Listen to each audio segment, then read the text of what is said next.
Hello everyone and welcome to my YouTube channel. My name's Danny White and this is the colour tutorial of my new children's ebook called Marty Ming-Mong and the Bully. Okay, so colour wise, the first thing I do is get my flats done, and the flats are really simple. Just fill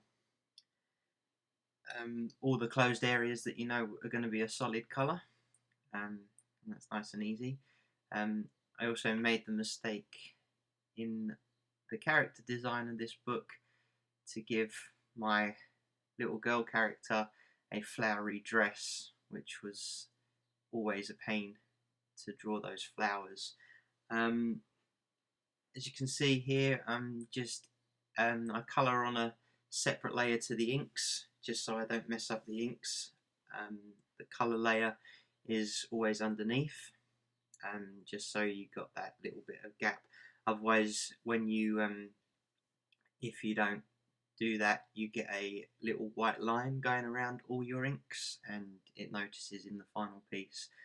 So I always colour underneath the ink layer. As I say, I'm just flattening all the colours here, just a little bit of the wood here, get it a bit darker in the shadows area, but nothing really to do with shadows in this part or anything. It's just to get a base colour down on all your objects, people, characters, etc, etc.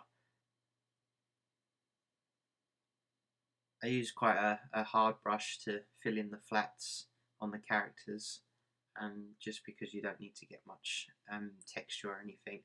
To do the background, I've tried to do like a watercolour effect going on. So I use a really soft brush and turn the opacity down to like 20%, and just go over it once to fill in one part, and then fill in the rest, and just keep going over it until I get a nice effect. It's the same technique for the shadow areas as well. I just change it down to a low opacity, and just fill it in, just keep going over it until it gets dark enough. The same with the light texture there for the hair. Just make it darker and go over it with a white at 20% as well. So it's just filling in parts that you think are going to be in shadow, but parts that are going to be in light, and just making them darker and lighter as you see fit. I'm not the best at colouring in, but I like this technique, the way it goes and the way it looks in the final piece.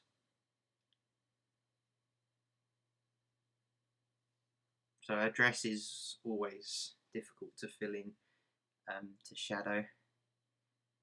You got to pick a side where you think the light's coming from, and then on the opposite side do the shadows.